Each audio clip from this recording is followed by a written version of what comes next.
Hello, my name is Kate Bunker and I'm Director of Learning for the Australian Library and Information Association. And my name is Jackie Lucas. I'm Learning Services Coordinator for ALIA, and together Kate and I make up the ALIA Learning Team. We're making this video on rather cold Ngunnawal and Ngambri lands today, and I'd like to acknowledge the custodianship of country and community that continues to this day. Now, you might already be an ALIA PD Scheme member or an ALIA member not in the scheme, but either way, we hope you find the content of this video very useful. The ALIA Learning Team receives questions on PD daily, and today we're answering the question, what counts as PD? I think the reason why this is such a common question is that there is a tendency to undervalue our learning, and perhaps we have very set ideas about what constitutes PD, that it has to be something quite formal. But in the learning team, we like to say, if you learn something new that has impact on your future practice, then it's PD. They're the two things. Did you learn something? Does it change how you work? We've recently updated a document that lists a whole variety of PD to give you an idea of how vast the opportunities are for you to participate in things that can count as PD. It's called 100 plus ideas for your PD, and it's available on the ALIA website. It looks like a totally over-the-top menu. However, the purpose of the document is to provide a sense of just how diverse professional development can be, and perhaps even more importantly, that PD is something that can be self-directed, that you can take control of it yourself. Time and money are the things often cited as barriers to PD, and Kate and I are here to support you with ideas that are largely free and that you can choose from to suit your own budget and time frame. So we're going to look at some of the different ideas now, just a taster. What counts as PD? So the first and most obvious category for a professional development activity to undertake is events. And this is what most people think of when we talk about doing PD. Attending an event can cost money, but with good reason. And so you may choose to attend an ALIA conference or symposium, or to attend an event online. And often events now are recorded, so sign up and watch later if you can't be there.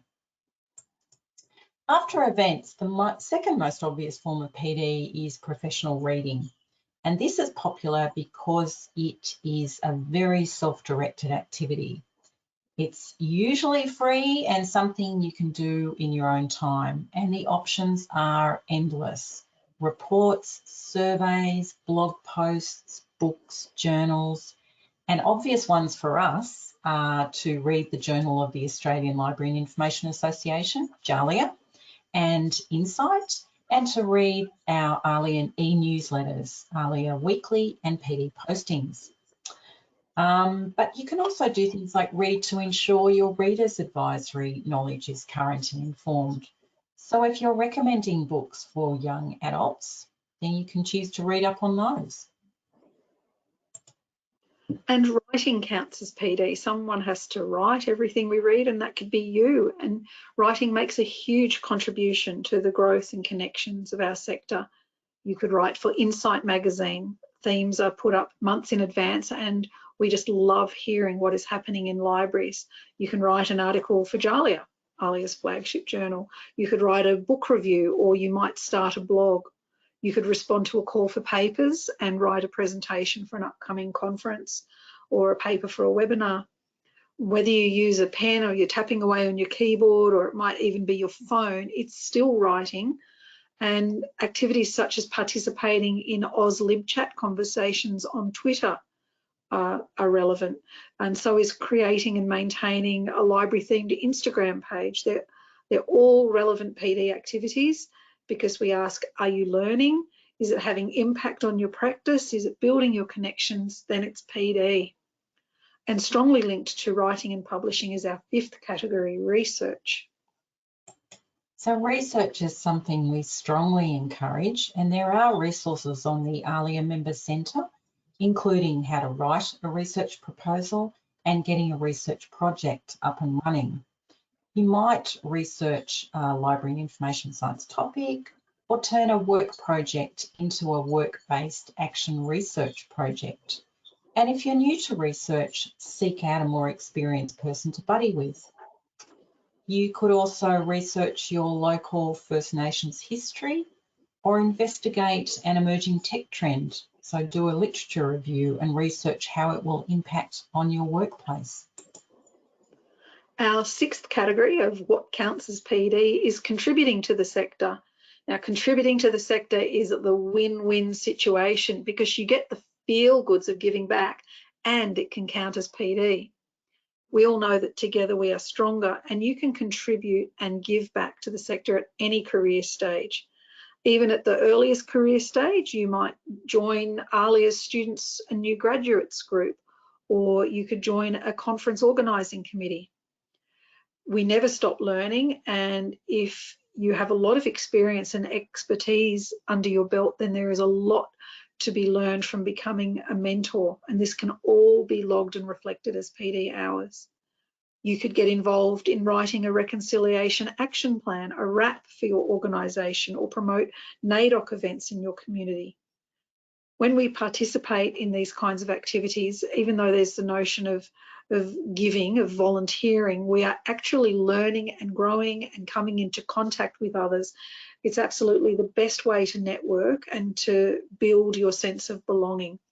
It often just takes that initial courage to make the leap into contributing to the sector. And our seventh category is speaking. Public speaking can be very daunting.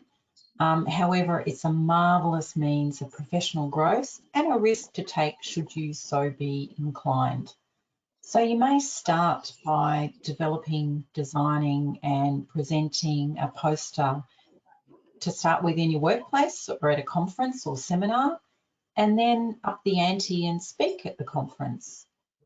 You may give a talk about your conference experience afterwards, and that's great reflective practice in action. And speaking can also be things like producing a podcast. And then, of course, there's further education. So your choice to formally upgrade your skills. This may not be an entire course. You may just pick a subject at uni or TAFE.